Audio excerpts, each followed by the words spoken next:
Greetings, everybody. We appreciate having you here today. If you're a steady supporter of Kamidogu, we welcome you back, my friend. And of course, if you're new here, it's always a highlight to see a new face. Do us a big favor and click follow or subscribe wherever you listen or watch the podcast, as it really helps us out. This current special is really something striking to me. I only wish my brother Christopher could be here today, but unfortunately there were some restrictions on his end, and he was not able to attend the special. Nevertheless, you can expect to see him soon on a future episode. The reason today really strikes a note with me is we don't only have an actor from Mortal Kombat Conquest, but we have the main protagonist from the series. Paolo Montalban played a character that resonates with each and every Mortal Kombat fan. The story of the tournaments is incredibly important, and given its history, there was once an undefeatable champion of Earthrealm, the Great Kung Lao. Conquest was a highly successful television show that was legitimately number one for its time. Paolo was involved in 22 episodes total and really left a mark. You can catch him on some other great movies, such as 1997's Cinderella, which really brought him a lot of limelight in the industry. Well, also there's a phenomenal war epic called The Great Raid, which features some big names such as James Franco, Sam Worthington, and Benjamin Bratt. Paolo plays Sergeant Valera and does a lovely job here as well. Be sure to check that out. But now to switch over to a real-life champion. He's dabbled in film, Broadway, music. Let's get Paolo in here and start talking all things Mortal Kombat, as well as the great successes in his career. Okay, everyone. Joined with us now is Paolo Montalban. For such a MK Conquest fanatic as myself, today is truly a big deal. So Paolo, I just wanted to start off by saying a little something. Your character of Kung Lao was literally my role model growing up. Yes, your character was so incredibly special. Watching the show in the 90s is easily one of the greatest memories I have, and it was something to look forward to every week.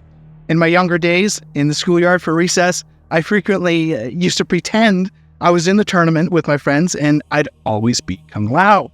He was a hero in my book, fought for the forces of light, was caring, honorable, and I even remember I always had to style my hair like him. I just had to. I took up martial arts because of him and so forth.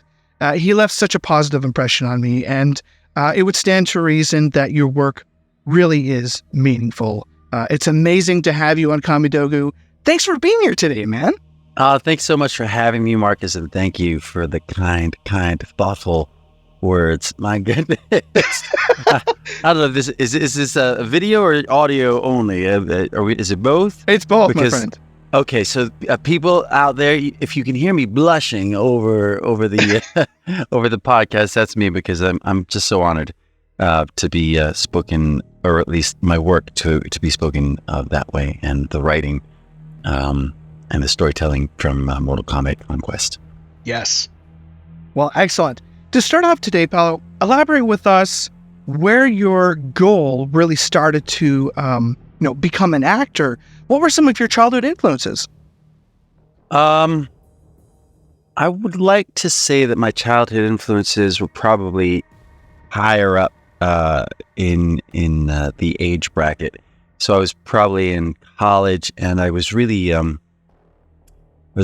impressed at the diversity that Denzel Washington was bringing to the fore at the time. There were very few Asian male role models in the entertainment industry. Some of them, obviously there's Bruce Lee and Jason Scott Lee and Russell Wong. But there were just no guys at the level of Denzel. You know what I mean? So I really wanted to style my career after him when I decided to become an actor. And I wanted to make sure that the roles that I was doing represented diversity, across the spectrum Yes. of characters. So what was your first introduction to Mortal Kombat as a franchise, whether it be through the arcades, movies? Marcus, you don't want to know about this. You don't want to know about this. I do. You don't want to know. You don't want to know that I used to cut class in college. Oh! Play Mortal Kombat. The upright in the student center at Rutgers University. Sorry, teachers, but it paid off. It paid off, right? It paid off. Yes, it did. It did pay off. Yeah, and I played it since the very beginning. I mean, back in the day when you would get a quarter and you put it up in a little slot at the top of the arcade cabinet, for your next turn up. And I would play Scorpion and Sub-Zero and Raiden. In the first Mortal Kombat, there wasn't a Kung Lao yet, if I'm not mistaken, right? That's correct. And I knew all the moves, knew all the fatalities. I would buy the books that have the move sets in. That's right. The guidebooks. So that was my first exposure to it. And obviously when Mortal Kombat 2 came out in the arcades, Kung Lao was in addition. And I believe that is actually the present day Kung Lao, the one with the hat, the descendant of the great Kung Lao, who I played in Mortal Kombat Conquest. And I actually really liked playing that Kung Lao because, I mean, he had a pretty badass fatality with his hat, I mean, couldn't beat it. So, that's my long storied history with the franchise. Great. What did you think of the first movie? Did it really make an impact on you? The very first movie, the one with Robin Shue and do you remember the names of the other actors in it? Christopher Lambert, Bridget Wilson, right. Lyndon Ashby. Yes, that's right. I definitely saw it. I mean, obviously, I had to see it, right? Yeah. I loved it. I thought it was fantastic. Back then, we didn't have a whole lot of great special effects. Yeah. So I thought they did a pretty good job at assembling as many of the popular core characters and putting them in one movie. But unfortunately, at the time, I feel like they were still a little gun shy as far as putting that much gore on screen. Yeah. So this is the most recent installment or the reboot of the movie franchise. Really gave the fans what they wanted, including me. I was like, yes. If I'm not mistaken, I think on your Twitter handle, you posted a picture. You even bought like a Kung Lao mask. Oh yeah, I got the Kung Lao because it was in the middle of the pandemic. Exactly. So I got myself a Kung Lao mask on Etsy or something like that. Yeah. Now we've often heard that the auditioning process for Conquest was an unusually long process. Tell us about your experience here, the journey of getting the role, and conclusively, what type of research you remember doing for the Shaolin Monk. It was an unusually long process, and it wasn't so much a long process on my part as far as needing to do research we're talking about the casting process, yes. Right? Okay, the casting process. Yeah, for my part, I didn't really need to do any research on any of the characters because I knew all the characters. I knew all the characters. I knew all the legend and the lore, and by that time, PlayStation and Xbox maybe had some of the Mortal Kombat games on there, and then at the end of like some of the character paths, if they won the game, you could see like a little mini story of their history that you never got before. They also did that in the upright arcade games.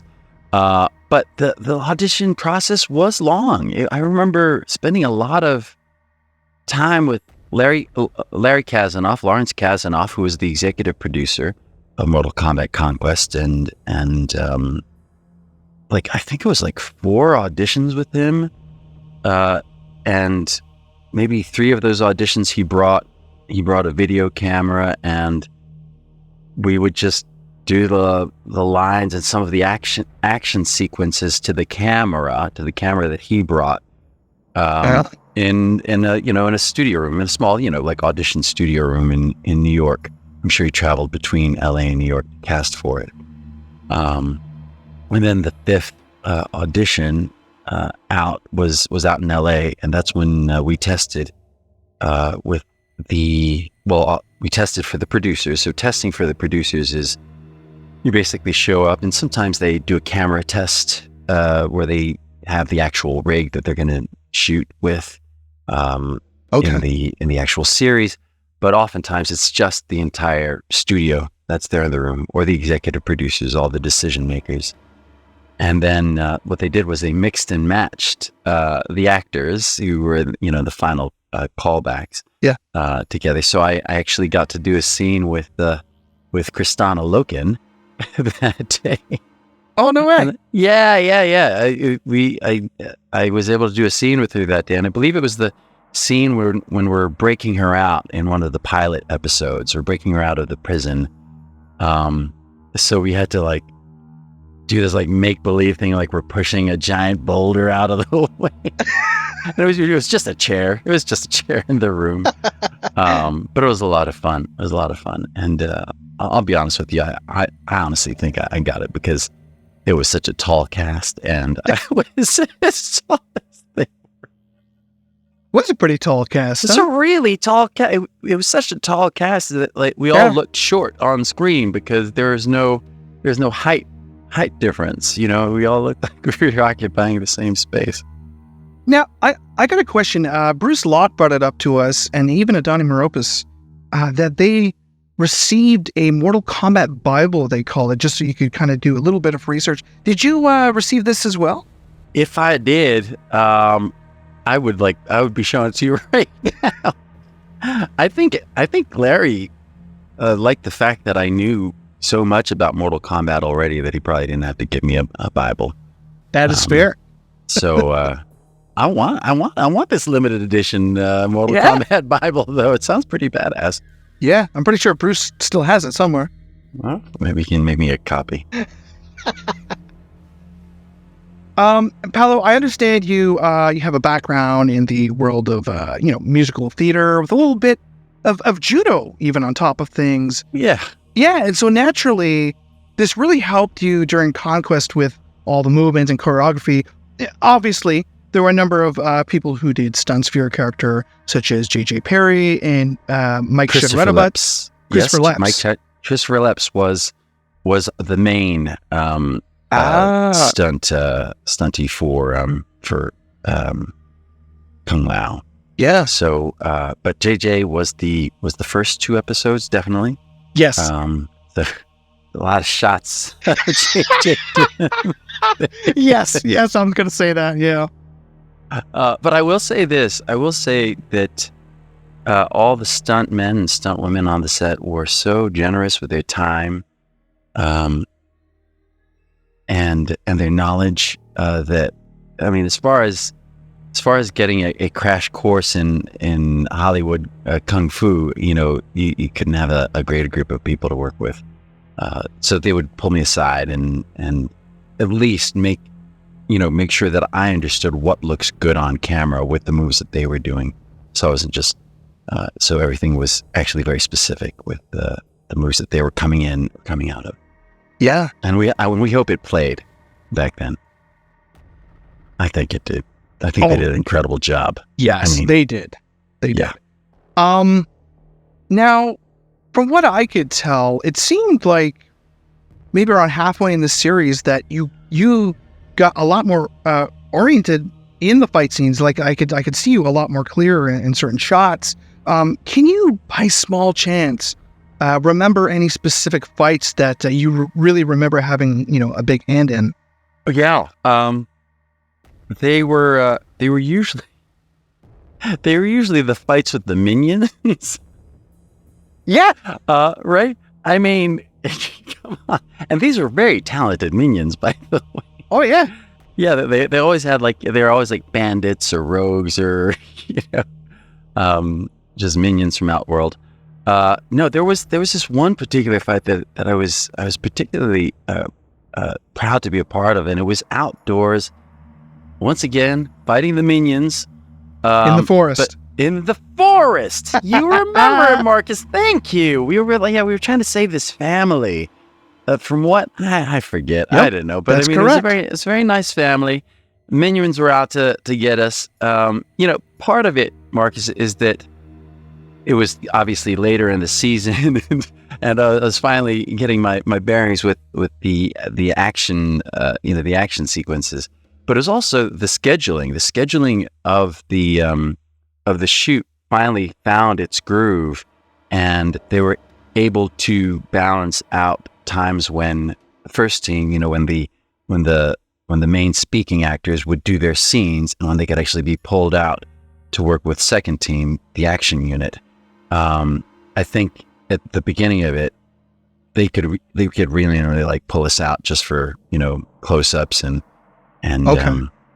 punch-ins, but yeah, it was really by that forest scene we got to rehearse it, and we got to do it multiple times and get multiple angles, and loved it. Oh, thanks so much for remembering that. That means a lot, Marcus. Thank you. Absolutely. I'll give you better. It was episode, I think, 15. It was The Serpent in the Ice. Oh, Yes. right. Yeah, Fantastic. So it's definitely it was- a Scorpion and a Sub-Zero episode. It was the minions for Scorpion's clan, Shirai Ryu. You're in the forest. So I want to ask you, how was it wielding those hook swords, man? Scary. I mean, they're blunt, but they're scary. There's a reason why big Hollywood stars don't do their own stunts, even if they know how to do their own stunts. Unless of course you're Tom Cruise, and then he's just actively, going out there and raising the insurance rates on every production that he produces himself. In fairness, that he helps produce himself. So yeah. But it was fun. It was really fun. I mean, and also back then, I'm not saying that they were less careful with these kinds of things, but it was slightly more wild west, as far as safety procedures. It's still very safe, but right on the edge of it. Oh yeah. And it looked good. I mean, honestly, it looked good. So, we weren't always in darkness in the action sequences. Yeah. What were some of the dynamics with Kung Lao's character that made him so interesting to really explore in your mind?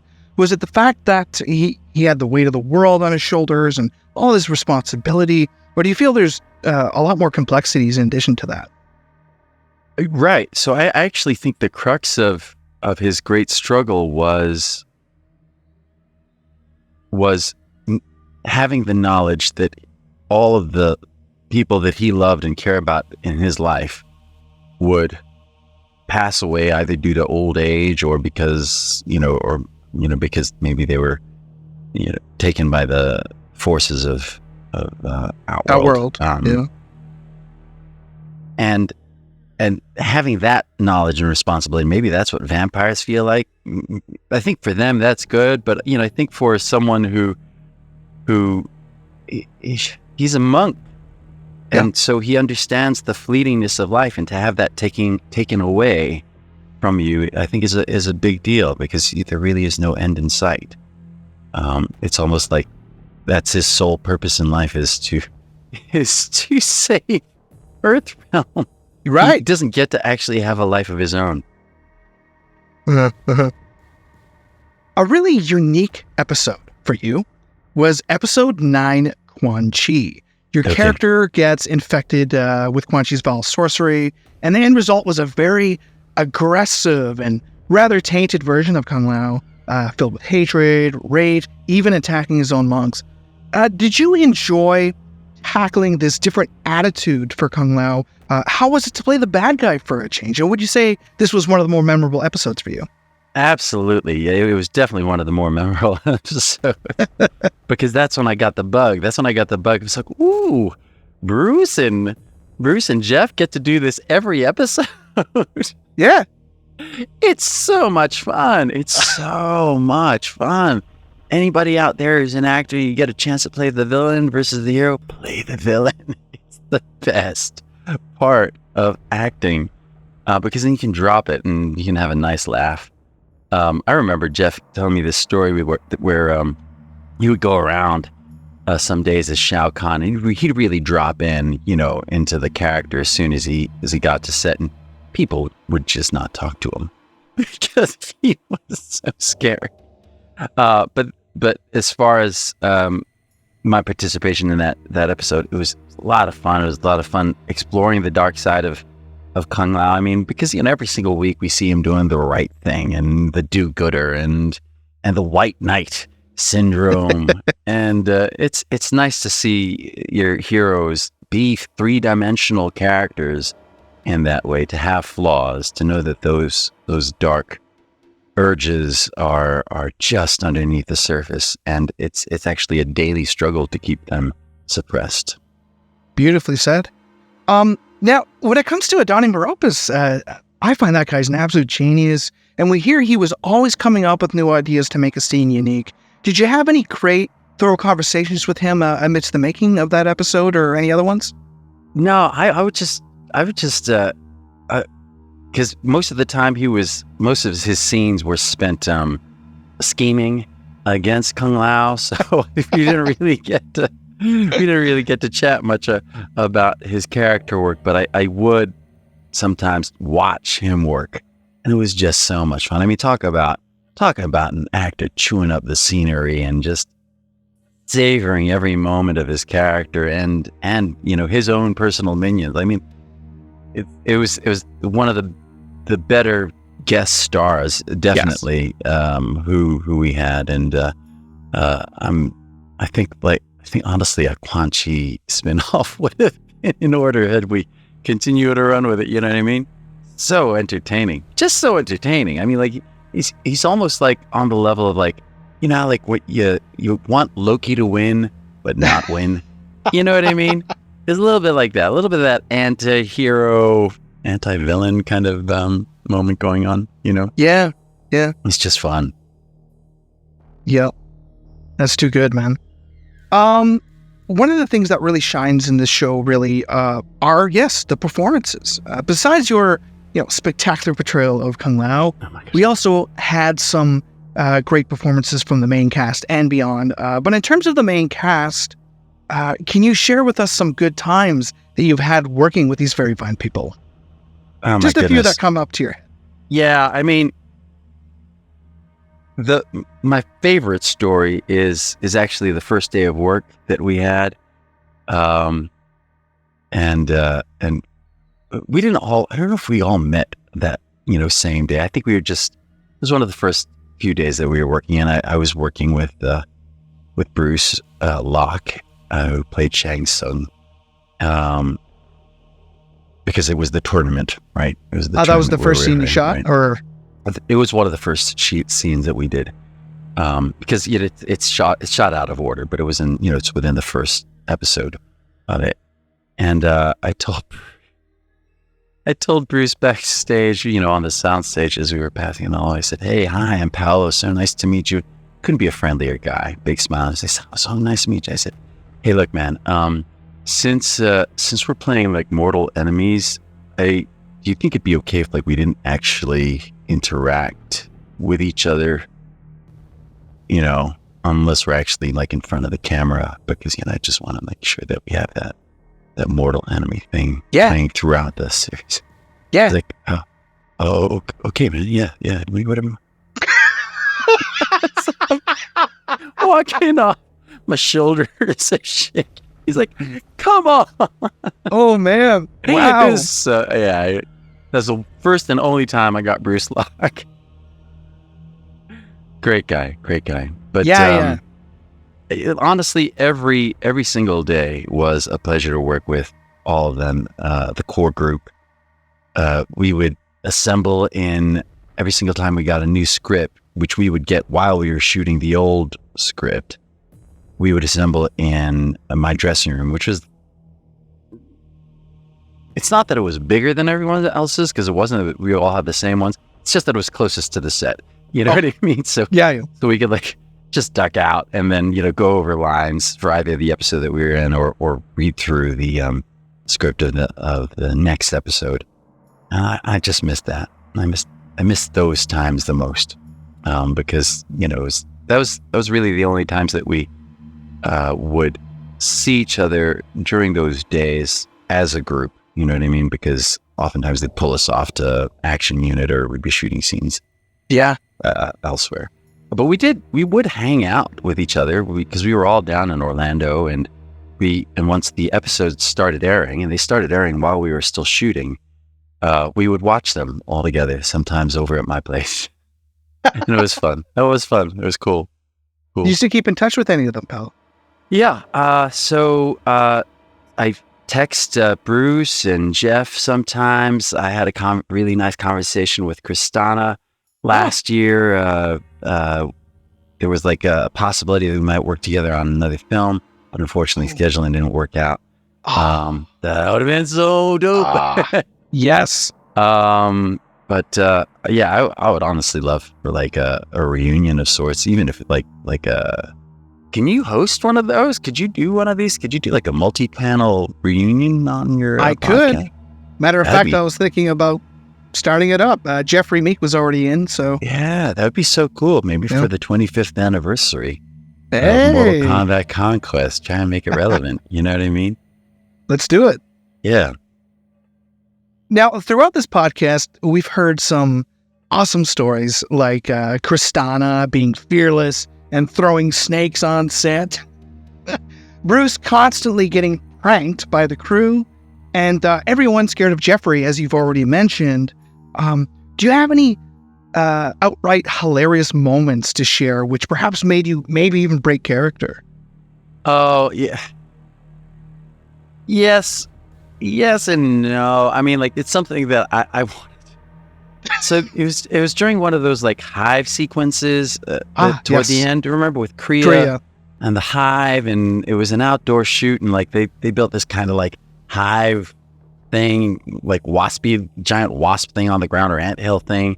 Yeah. In the ground, and I don't know. It was one of the. I knew it was going to be one of the last episodes of that season. So I was like, I never mess around on set. Like, let me just do something. And like Kung Lao's supposed to come out, and he's supposed to see something that just so horrific, so horrific in that hive.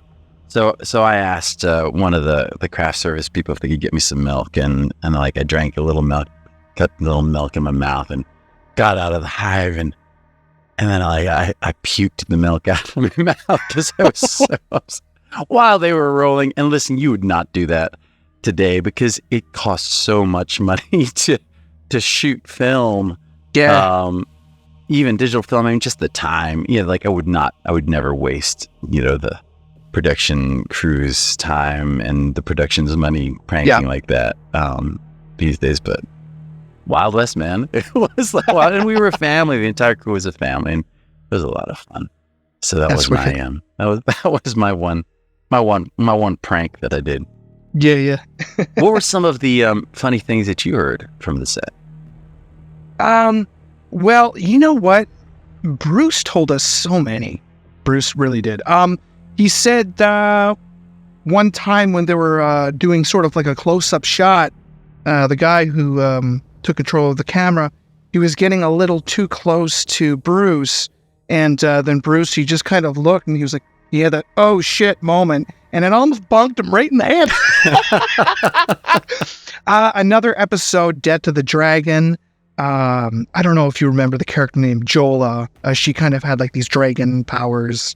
Anyway, Shang Tsung's character sort of had this romance with her back in the day. They finally meet up, and in the show, they actually sort of have like this makeout session. And so when they were filming this, Bruce was like, this is going on way too long. What's going on? And so he finally just broke character. He looked, everyone was gone from behind the camera. Oh my God. Oh my gosh. Why have I never heard about these pranks that were going on? Yeah. Kung Lao was not called that day. I love it. That's so cool. That's hilarious. That's great. That's actually pretty good. That's pretty funny. I love it. Did Larry or anyone else on set ever talk about maybe a possible wardrobe change amongst filming? Taja and Ciro would have some slightly different attires as the show went on. Tracy Douglas, who we've had on the show, had even actually shared with us that a whole new look was slated to take place, where she actually had like a velvet color. Wow. Sort of, yeah. Was it ever on the table to do something new, or just bring back Kung Lao's look from the pilot episode again? I mean, that would have been so much fun, honestly, to come back with that and wield the hat. But honestly, in this Florida sun, that probably would have been really, really hot. But beyond that, I actually think the reason, and I'm thinking from a storytelling type point of view, I think the reason why they kept Kung Lao in his very standard monk wear is so that he would be an anchoring force, an anchoring character in the series that the viewer could count on looking the same every week. Oh yeah, you know what I mean? And Yep. they'd be like, okay, at least Kung Lao, there may be some crazy stuff going on, but at least Kung Lao is Kung Lao, and we can depend on good old Kung Lao. He's going to do the right thing. And he's going to wear those Winnie the Pooh pants. And he's going to wear... I'm going to call them that all the time now, Paolo. Well done. They're Winnie the Pooh pants. I mean, if you look at him, Winnie the Pooh pants. And it was also a good costume for them for all the various stunt doubles to fit into, despite their different builds. Yeah. On them. Oh, very good. I think. I mean, Yeah. I'm probably sure Larry had a more ingenious reason for having him in that outfit all that time. But yeah, I was hoping at least one more opportunity to don the iconic Kung Lao outfit from the tournament. I often wonder where that costume is. It's somewhere like sitting in some Hard Rock cafe somewhere in Abu Dhabi or something like that. Who knows? Like, I'm friends with Larry, and I asked him, I'm like, hey man, is there absolutely anything at all, anything from the set that you're willing to sell, man? Because I'll take it. Yeah, like, exactly. Conquest is such a huge part of my life, man. I would. And thank you so much for letting us be a part of your life, and also for keeping the memory of our show, healthy and alive throughout these many years. Really, really, truly do appreciate it. And now that it's on Max, because they just called it, they just rebranded it. Now that it's on Max, everyone can go check it out anytime they want to. Yes. I know you have an incredibly busy schedule. Did you by chance happen to watch a few episodes as it came to Max or anything like that? Oh, absolutely. Oh. As soon as it hit HBO Max. Oh, it was fantastic. And I was really, really, really impressed with... Still holds up. Still holds up. Great storytelling. Great writing. I mean, it's episodic writing, right? I mean, there's like a quest every episode, but I loved that there was a through line, and characters from the past would come back, and the storylines would intertwine. It was really, really fantastic writing. Yes, Sean and Catherine Derrick did such a splendid job. Truly did. Yeah. Okay, so considering you watched a decent amount, do you have a favorite episode or favorite moment from the series? You want to know something? I actually started watching the show to see not just the scenes that I was in, which would seem like the obvious answer, right? I wanted to see what everybody else was doing, and they were so good. They were all so good in all of their storylines, and Daniel's. Listen, Daniel, we all know that Daniel was probably the best martial artist, main character, actor on the set. Hands down, right? Yeah. But some of the stunts that he was doing, like just head to toe, jumping, flying kicks. Come on, Daniel. So good. So good. And Kristana, Kristana was, I believe she was 18 or 19 when she shot that, right? Yeah. The maturity and detail that she brought to her character at such a young age. I know that she was in she'd done a lot of TV and on-screen work beforehand, but so impressed with Yes. what she did. And then seeing Jeff switch between Raiden and Shao Kahn on the daily, literally on the daily episode. And for a long time, I don't think some people knew that was the same actor. And I thought that was the best. Do they do that anymore? Not on so that much. level, on TV, on that level, not so much. Yeah.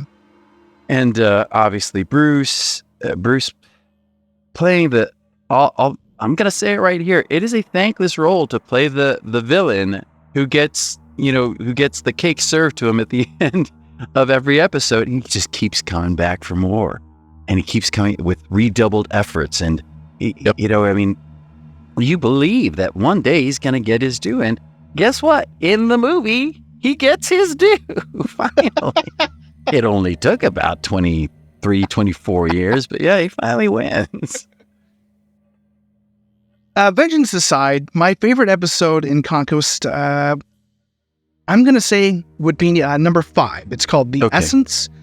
This one had a very engaging story with Princess Kitana, played by the beautiful Dara Tomanovic.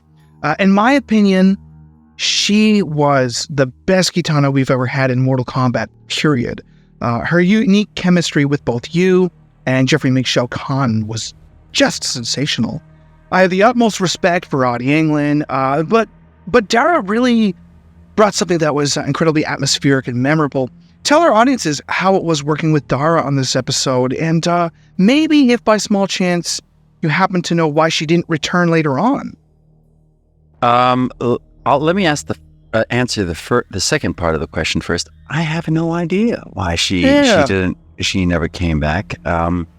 Because she was truly fantastic, and the role she brought, and when I say exotic, it's not her ethnicity that she brought. She brought, it's not an exotic ethnicity that she brought to the role. She brought an exotic quality. There was literally an otherworldly quality to the role. Yes. Do you know what I'm talking about? Oh, exactly it was what you mean. Literally otherworldly, and I think that's just her. I think that's just her essence. No, seriously, it really is. I think she, as a person, she had an otherworldly quality to her. Super friendly, definitely rooted in this world. She wasn't like woo-woo in the, in the mystical arts, on the set or anything like that. But there was just a mysticism about her as a person that she brought into the role. But yeah, I know exactly what you're talking about. It was enthralling to act off of, and then when you saw it on screen, it was mind blowing. Really great. Yeah, it definitely was, and I think Jonathan Sloat did such an amazing job with the music. It complemented that whole episode perfectly. Do you have any particular good memories with her on set, or?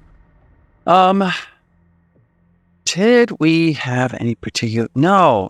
There was one particularly good memory offset. It was I don't know. I think we were like having lunch or something like that. In the commissary area, like wherever we ate, because oftentimes I didn't get a chance to really get to know the guest artists, because Kung Lao, come over here, Kung Lao, get over there. And she was just a really deep person. You know what I mean? Just a really deep person inside too. So I think maybe that's part of the otherworldly depth that we're talking about there. Yeah. Yeah, she's very, very kind. I've spoken with her a few times. Cool. Yeah. So when you spoke to her, did you get that too? Did you get the what I'm asking you is, did she only bring that otherworldly quality on camera, or did she have that like the way that I remember it in person? No, I felt that the same way you did, my friend. Yeah. Okay. All right. Yeah. Cool. Very, very great presence to her. Yeah. Yeah. Were there ever any scenes you can remember filming that didn't end up in the final product? Oh.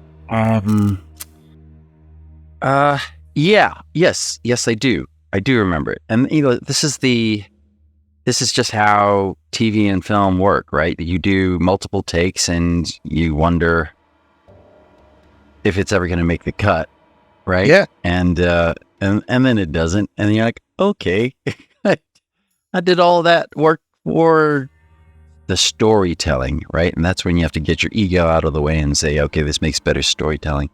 And one of those moments was when Jen died, right? Yep.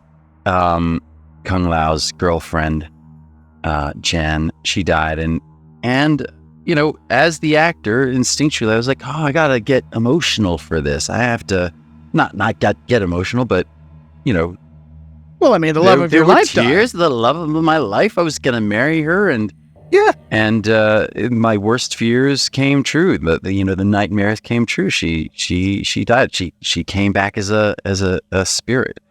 So I cried. So there were tears shed on that shooting day, and it didn't make the cut. They actually used a more stoic kind of. Yeah, this now looking this back right on it there. now. Yes, That's yes, you in that scene. Oh my God. That's you in that scene. That's it, Marcus. So for those of you who are only listening to this, Marcus is pointing to a T-shirt where it shows Kung Lao right in the middle, and with his head kind of stoically bowed when his girlfriend is killed by a scorpion. Uh-huh. And I understand why the director did that now. I understand now why Larry chose that take instead, because and I've seen it a lot now. And especially in the superhero franchises, right? The great superheroes, the reason why they keep moving forward is usually from some kind of traumatic event that happens. And I think this is one of the traumatic defining events. And I think if Kung Lao shed a tear at that moment, then there's a weakness there, but also it's harder for him to come back immediately. And that kind of deep, you point to yourself. I thought you were pointing like it's actually going internally into himself, like, I'm going to remember this for the rest of my life, and this is what's going to drive me forward for the rest of my life, this moment. Yeah. And also part of the fact that he's a monk and he knows that at some point, everything is one, and that he'll be reunited with her sometime in the future. And that's one of those problems about being the Mortal Kombat champion, is that maybe he won't ever get that moment to reunite with her. Yeah. Because he's always going to live generation after generation. Another great episode was Unholy Alliance, where you're sort of trapped in this dream world and Jen is there and you think it's real. I thought that was so good. Yeah, it was really fantastic to have Jennifer Renton back. Yes. With the company. We actually thought she was going to stay. I mean, she really did feel like family. I mean, I know it was written in the script that she was she would no longer be with us, but she I could have seen her really becoming a big part of the Mortal Kombat family, because she just fit in just great with the rest of the actors. Uh-huh. You've worked with some great Canadian actors as well in your career. Represent from the likes of Victor Garber on Cinderella. Yeah, my on-screen dad. Come on. Ended up being Titanic. No big deal. Oh, hold on a second. I know this is not Mortal Kombat related, but while we were shooting, this is Victor Garber related. While we were shooting Cinderella, Rodgers and Hammerstein's Cinderella together. Yeah. I said, so, how have you been? Like, we were talking about things that we'd worked on, and this was before I had worked on Mortal Kombat. I just finished doing a Broadway show called The King and I. And he said, well, I said, what have you been up to? He said, well, I just finished shooting this movie in Mexico, and they had us on hold. And for those of you who don't know what that means, it means like you're not actually shooting anything, but they have you on hold. That means that you stay in the shooting location, in the hotel or, in the area, and you're on hold so they can call you to the set at any time, that they deem fit while they're shooting. But he said this went on for months and months, and I was there for 5 months past the time that I should have been scheduled, and we were shooting in this giant water tank, and I don't know if this movie's ever gonna get done. That movie was Titanic. It was released like 6 months later. How crazy! To Victor Garber's credit, he didn't say that it was Titanic. He stuck to his NDA if they had those back then. Yeah. Yeah. In terms of Canadians used on Conquest, actually, you worked with Alexander Walters on Twisted Truth, episode 13. That's the episode with Tomas, who was originally supposed to be in the MK tournament. I didn't know he was Canadian. Oh, okay. So, how was it working with them, man? I mean, that episode had such a shocking ending. And, another cool thing about that episode really is that I think it's interesting how they really showed that, even some of these main characters like Kung Lao can still have flaws. They can be wrong, because that ending was just like, whoa. Yeah. And this added a lot of realism, I find, and believability to your character. So yeah, tell us about it, Paolo. Yeah, I mean, he was like, even though he was only in that one episode, he was so specific with what he was bringing that you felt like he was one of the main characters in the series. You know what I mean?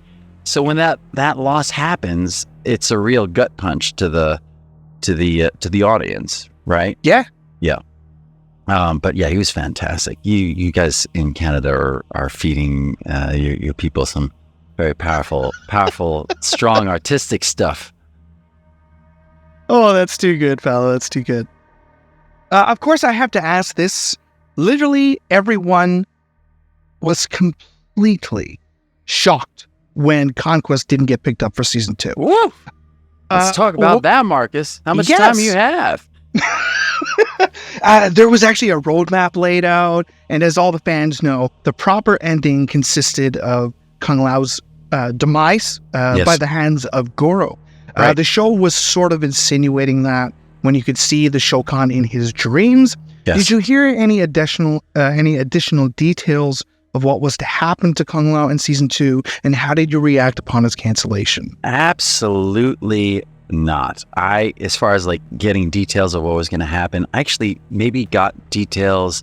The only way that I was able to get details about what would happen in season 2 is actually going through the forums of people who had either been in contact with Larry or the writers, or maybe it was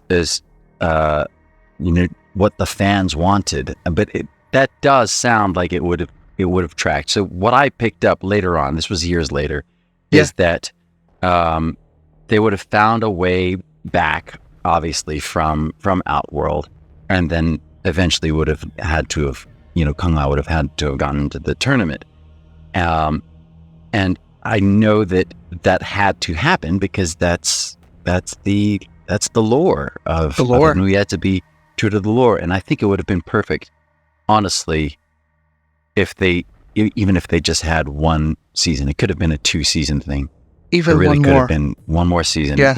It could have worked out really nicely for everyone involved.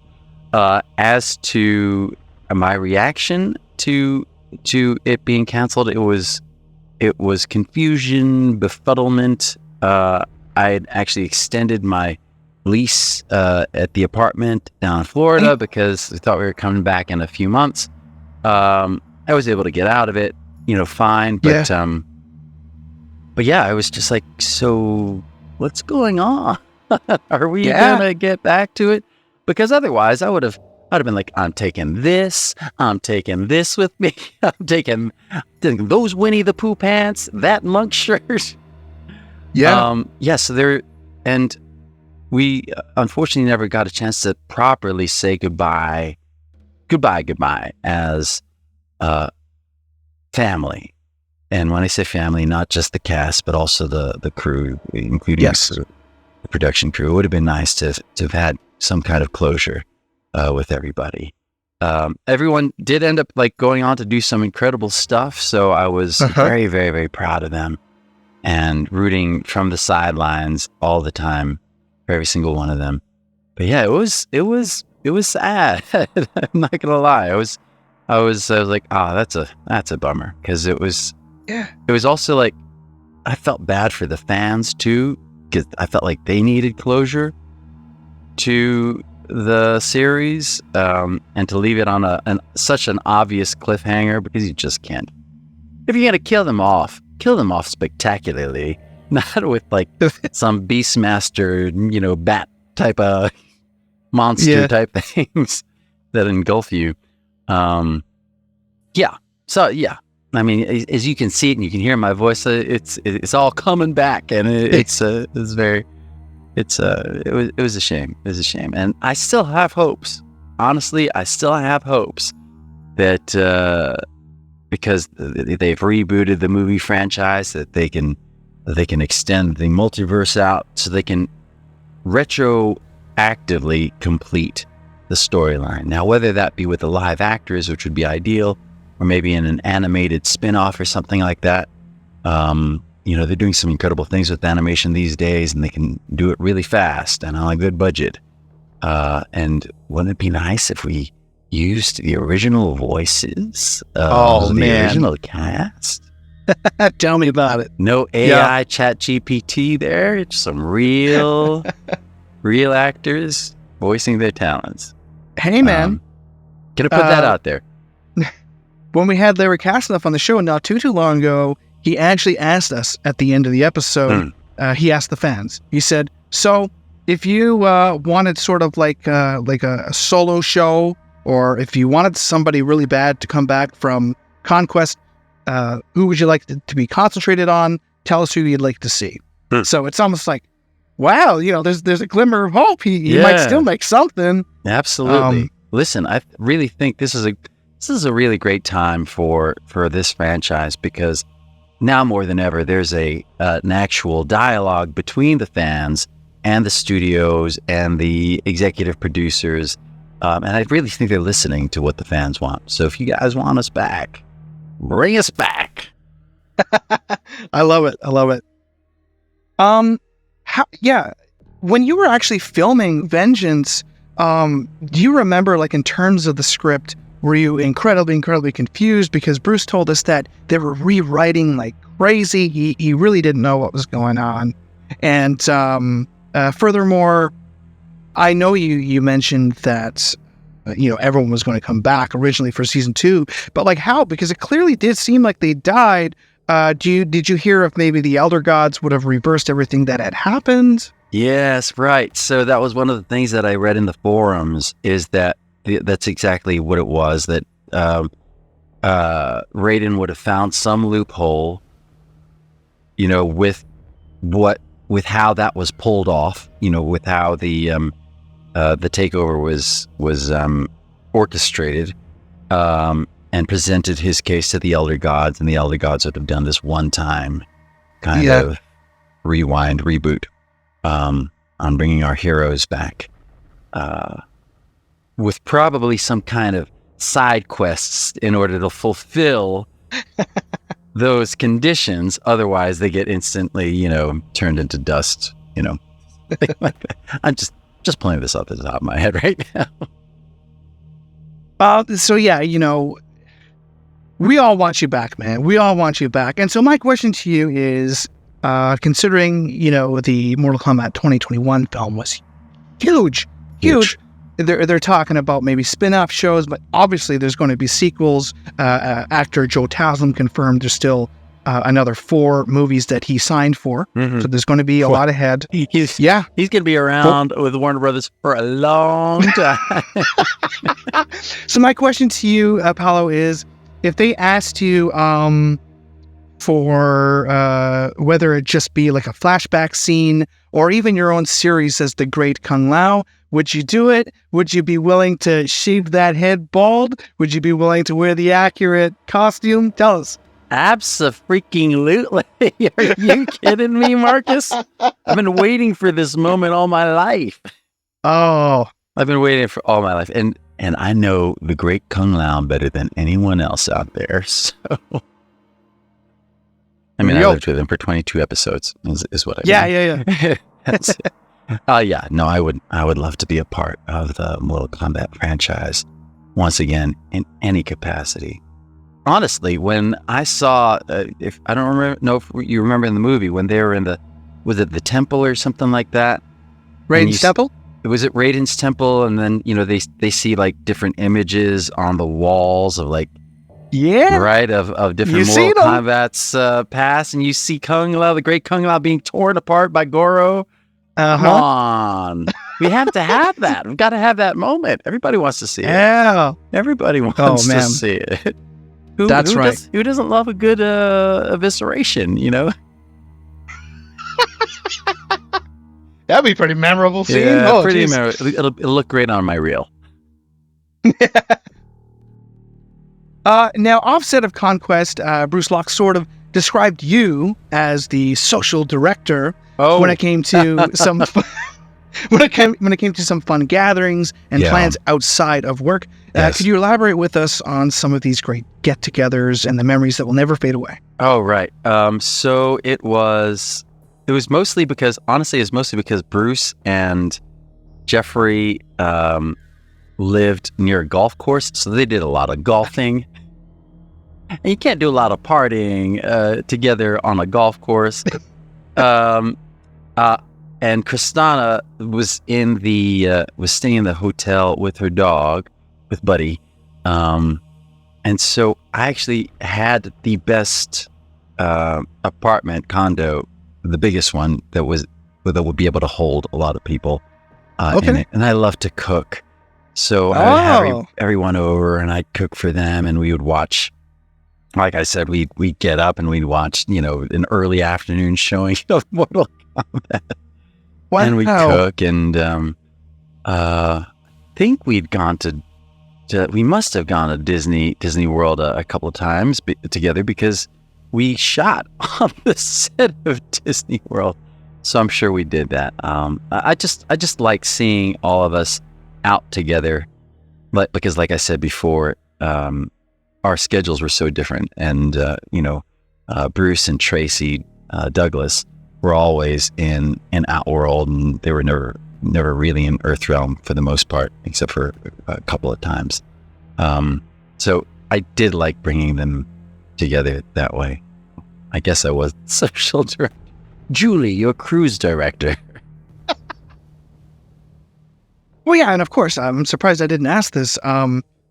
Max Wong's depiction of Kung Lao, did you get a kick out of it? Oh, not only did I get a kick out of it, I thought he did a fantastic job. I thought he did an incredible job, and I think what Max Wong has is kind of like what Daniel has. He's a great actor in the role that he plays, but he also can pull off the martial arts seamlessly with his character. So yeah, I was like, finally, a modern day Kung Lao that people can be like, oh yeah, Kung Lao's the coolest character, because everybody fanboys over Scorpion and Sub-Zero, but Kung Lao's where it's at. Don't sleep on Kung Lao. Don't sleep on Kung Lao. You said it right, my friend. You said it right. Yeah. Bruce and Jeffrey both shared with us that there was a small side project in the works involving you, which consisted of sort of a Mortal Kombat parody, with Shao Kahn, Shang Tsung, and Kung Lao all playing a very crucial card game of Go Fish. Is this still possibly in the works? Because we haven't heard an update for quite some time. Yeah, I actually haven't heard about it for a while either, but it's obviously something that can be done quickly and easily-ish. It's just a matter of like pulling up green screens and finding the right. I don't know if Bruce said that he'd be able to edit it together, but I guess it's a pretty easy, simplistic script to pull off, and I think it'd be for the fate of Earthrealm. Go fish. Go fish. It's just like, and you have like Kung Lao going, not this time, right? Yes. No. I choose my own destiny. I don't know. Oh man, you're killing so me, many man. so many ways we can go with it, right? Yeah, like he said, you guys shot some footage. It's just that the problem he had was sort of the backgrounds. They were all different, right? So it was hard to sort of match it, and the lighting. Right. But he said you guys were all in character, but like, did you have sort of like a replica costume? Like, how did that work out? Well, okay, so I don't know if you knew this. The costume that I wear, or at least the shirt that I wear, the one that's on your the upper left-hand corner of your T-shirt. Yes. Yeah. I wore that to my audition. What? I wore that shirt to my auditions. I have that shirt, not that particular shirt, but they styled my costume off of the shirt that I wore in my auditions. Because I was like, a monk. I gotta come in like orange robes. I'm like, well, what would a monk wear? And what do I have that looks like a monk? Because that's what you do when you audition for something. You kind of dress like in the vein of the character, right? And I had that shirt. It's a linen shirt with a Chinese collar button down, a little loose because it was the late 90s, right? So everything was a little oversized. And yeah, when he styled it off of my audition shirt, I was like, what? So that's what I used for that. Wow, now that is something new. Cool. If you have me back for like a multi-panel thing, I'll wear my shirt. Because I told you before, I don't have any of the costumes from the set. Sitting in some Hard Rock cafe somewhere. Birmingham, Alabama. I don't know. Now, outside of Mortal Kombat, you sort of spoke about a little before. You played Prince Christopher. Yes. From over 800 other auditions for the role in Disney's TV film. Yeah. This was back in 97. Yes. And from that, you gained a very close connection to the African-American community as well. Yes. Elaborate on a few of the important points from this incredible feature and how this became a pivotal part of your professional career.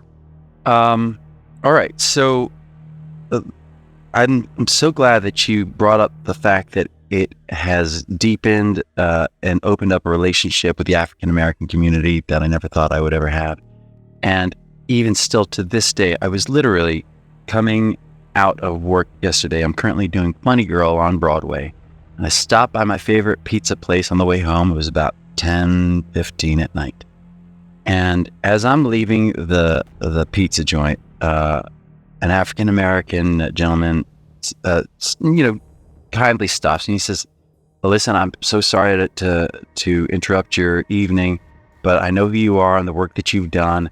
And I just wanted to say thank you so much for being a part of a project that meant so much to a community being seen. And that was the African American community. That's the Asian American community. That's all the different ethnic communities. Because it was, that Rodgers and Hammerstein Cinderella television movie was truly a movie for all cultures. And he was there with his students. He had like 20 students from the West Coast, and we all took a picture together. And I'm telling you, Marcus, that has been happening ever since the late 90s. And that doesn't just happen with Rodgers and Hammerstein. That happens with Mortal Kombat Conquest. When you do something that touches people's lives and becomes core memories of their lives, they end up going out and doing incredible things with their lives and passing it on to the next generation. And there's no greater gift than that, man. No greater gift than that. I hear you. Do you have any particular fan encounters, Kung Lao related, that really, really stand out? Oh yeah. So to that end,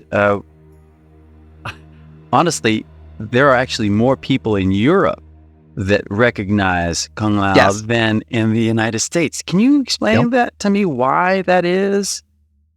Do you know how long it took for Mortal Kombat Conquest to come to DVD in North America? I don't understand. I don't get it. But Europe, it's huge. Yeah, it's huge. It's explosive. Huge. Yeah. Explosive over there. And so there are actually a lot of, once I finally got on social media, I discovered that there were a lot of European fans out there who had taken up martial arts because of Mortal Kombat Conquest, because for them, that was their core memory. Maybe not necessarily Kung Lao, but just because of the series, right? And what the series stood for.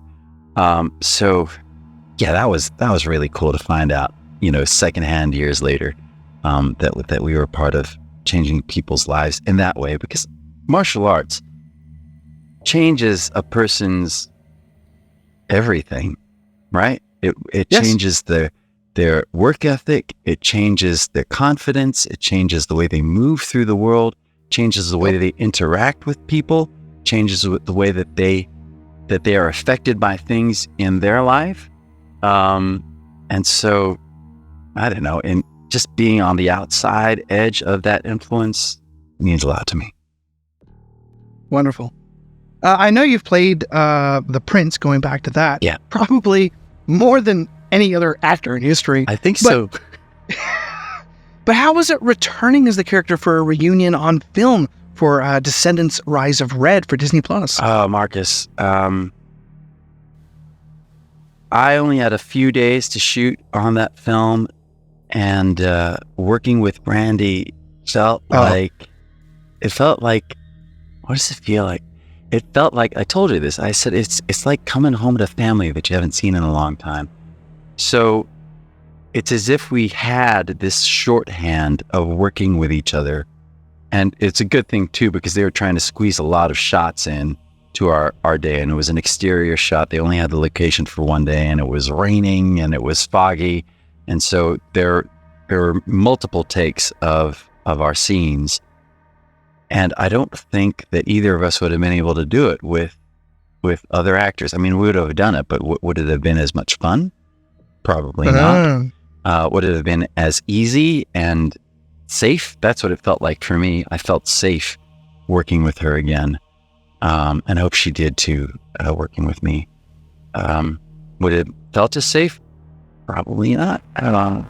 But it was really cool to don the character of Prince, Prince Charming, now King Charming, and to know what happens after the happily ever after, right? Because this particular story of Descendants: Rise of Red focuses on the children of Cinderella and King Charming, and the daughter of the Queen of Hearts. Those are our main two protagonists of the movie. I think it's going to be really a lot of fun for the fans out there.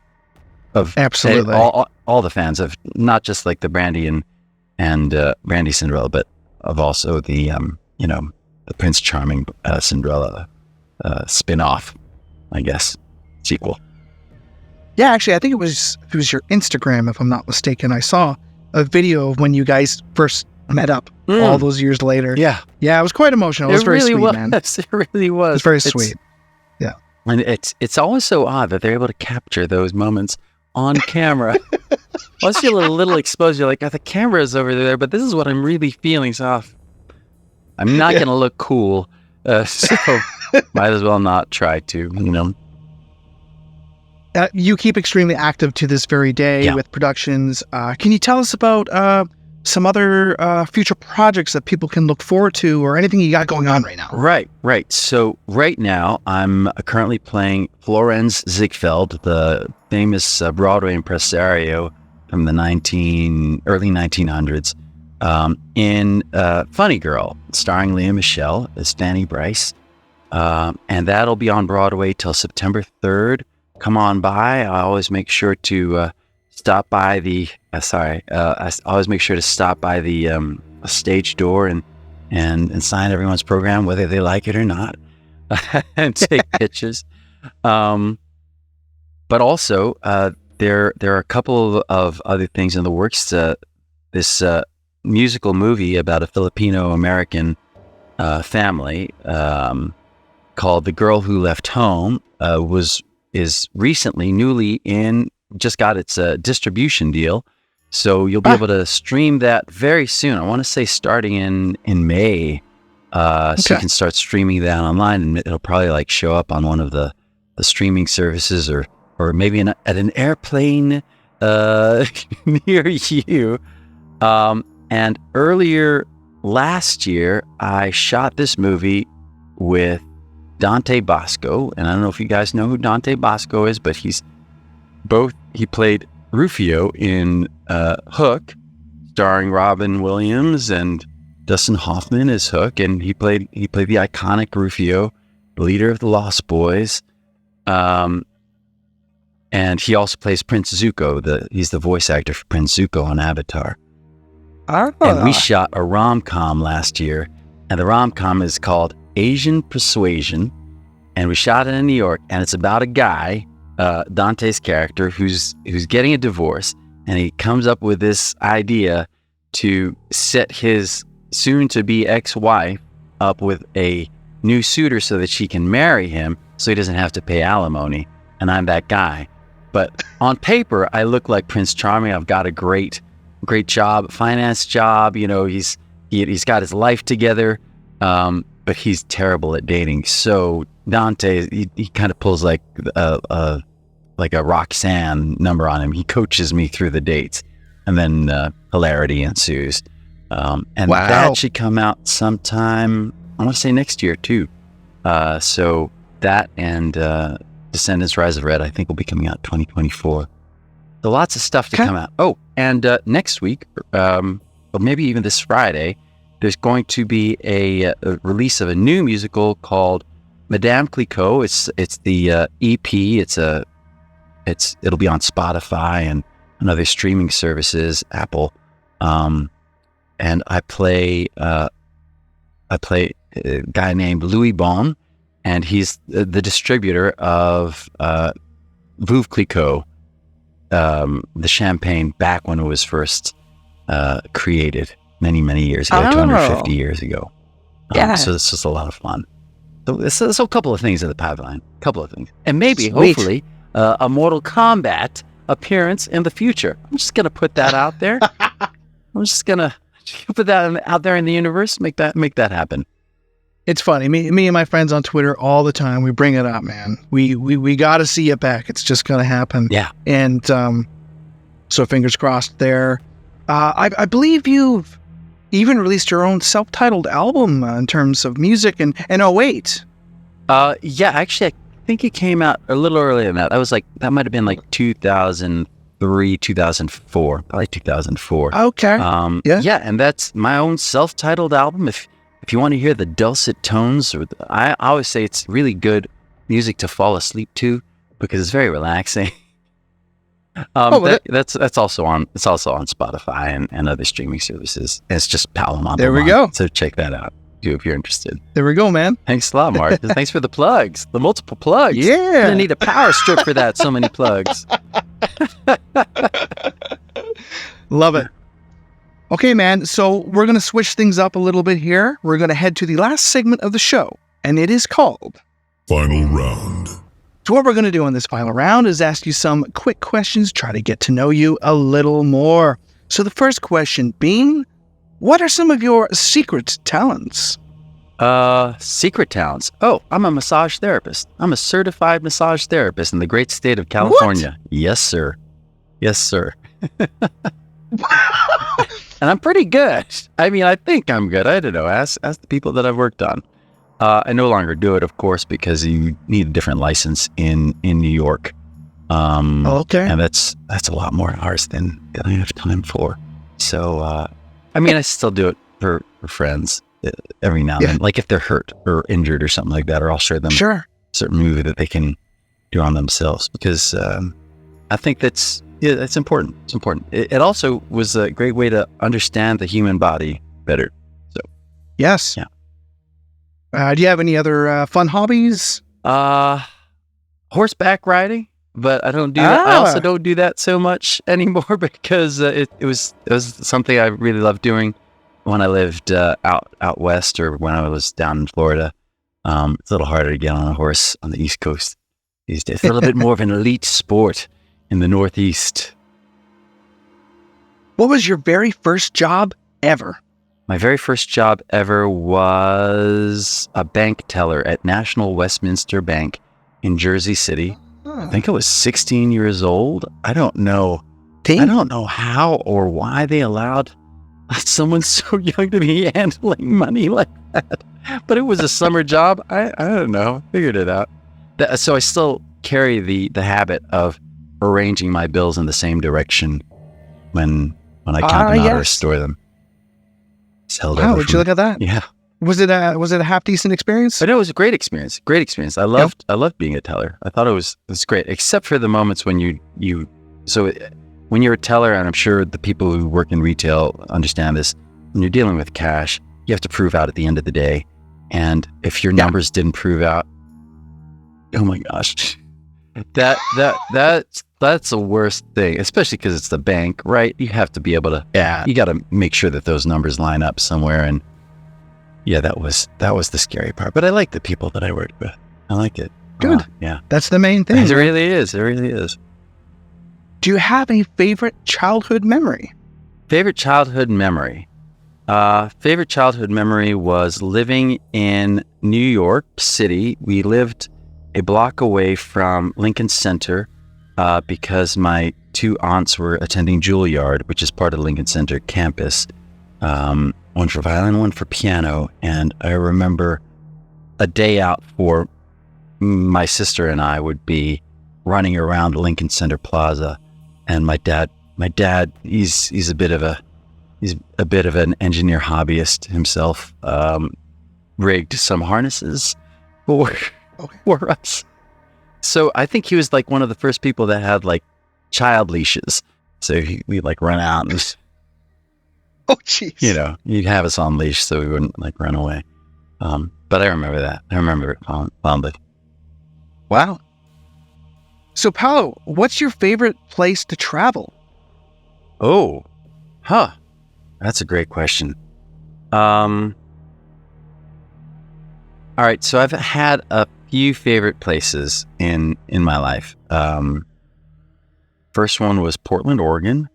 Then it was Santa Barbara, California. Then it was Hawaii, like all of Hawaii. Oh, man. I also like Vienna a lot and Tuscany. Oh. I guess my favorite place to travel is a place I've never been to before. Oh, good answer. Yeah. Good answer. Yeah. Do you have a guilty pleasure? Do I have a guilty pleasure? Yeah. Okay. So my guilty pleasure is getting really... Okay.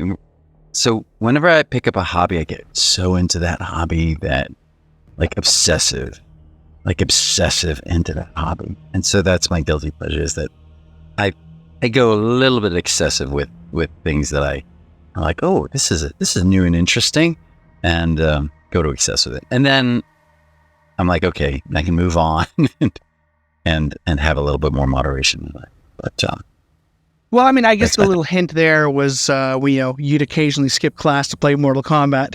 Oh, yeah, absolutely. Unfortunately, I don't have time to play Mortal Kombat anymore. I wish I did. I miss it. Did you ever, even for a few minutes, play the newest one, MK11? Is that the newest one? I think the last newest one that I played was an MK10 or 9? Oh, MKX, I'm sure. yeah. MKX, right? Yeah. I mean, it's brutal, man. Like X-ray fatalities. Wow, it's crazy. This is a whole new world. I love it. Once again, the certified massage therapist in me is like, the human body. This is actually really accurate. What they're breaking here and what they're tearing apart. This makes sense. Well done. Okay. And lastly, one of the best pieces of advice you've ever been given. One of the best pieces of advice that I've ever been given. It's so funny because I feel like I'm the one who's always giving the advice. I guess. Okay. What's one of the best pieces of advice that I can give people? Yeah. Yeah, I think I'd be more comfortable with that. Sure. One of the best pieces of advice I can give people is whatever you want to do, whether it be your career or your passion or a hobby, do it with the utmost drive and persistence, because everyone gets a chance. Everyone gets a chance in their lives, and if you do something well enough and persistently, you will be noticed. You will be noticed. Everyone gets their chance. Every single person. I mean, I like saying that to actors because I know a lot of actors feel like, oh, well, I just feel like I'm, pounding my head against the wall and not getting anywhere. But just keep at it. Someone will see what you do and notice and find you. Like the way that you were found when we had our little conversation and you got to meet some of your greatest heroes in the Mortal Kombat universe. They found you, and now you are officially in Wichita. And now you are officially the favorite son of Mortal Kombat. Marcus, you are. You are. I mean, so sweet. As far as when we say favorite son, we're talking about someone who keeps the tradition and the history alive and passes it on to others. Oh, man. Well, thank you for the kind words, Paolo. That meant so much to me. Mortal Kombat is in my blood. And so, I mean, you're freaking Kung Lao, man. So to have you here, I'm going to remember this for the rest of my life. Thank you. Well, the great Kung Lao. The great Kung Lao. The great Kung Lao. Let's get that straight. We didn't know better in the late 90s, right? We only found out later that it was the great Kung Lao. I don't know. It's still honestly, my friends during that time period, it would be weird if they were if Taja and Siri were like, hello, great Kung Lao. No, because he was just Kung Lao at the moment. You know, he didn't become great Kung Lao until, he became history. Well, man, before we exit today, where can our listeners follow you on social media? Yeah, so you can follow me. I think the thing that I'm most active on social media is Instagram, and it would be It's Paolo Montalban. That's ITSPaoloMontalban. And I started a TikTok account, and that's just Paolo Montalban. So look for me on those two, and see y'all soon. That's awesome. Definitely going to monitor your career, man. I mean, from the sounds of it, you got so much stuff in the works, so I'm super excited myself, man. I'll always support you. Thank you. Thank you. Thank you so much, Marcus. Really loved being on your podcast. Thank you. Oh, that means so much to me. Kamidogu, man. It's good to have you. Well, I hope you have a lovely day. I know you got a busy day ahead of you, so you take care, my friend. All right, you take care too, Marcus. Flawless victory. And that's a wrap for today, friends. Be sure to follow Paolo on social media so you don't miss any great projects of his in the near future. I'm so very happy that this special has taken place. It'll always be a significant part of history for me. The fact that you guys hopped along for the ride means a great deal. I appreciate you being here. For all the MK Conquest diehards, be sure to check out some of our earlier episodes, as we've had a slew of the other actors on our show. It's been nothing short of a blast. Tell all your friends about the show. We'd really love to get this thing out there in the world. We've got some more great content on the horizon. You know how it goes. Have fun, stay safe, and stay flawless.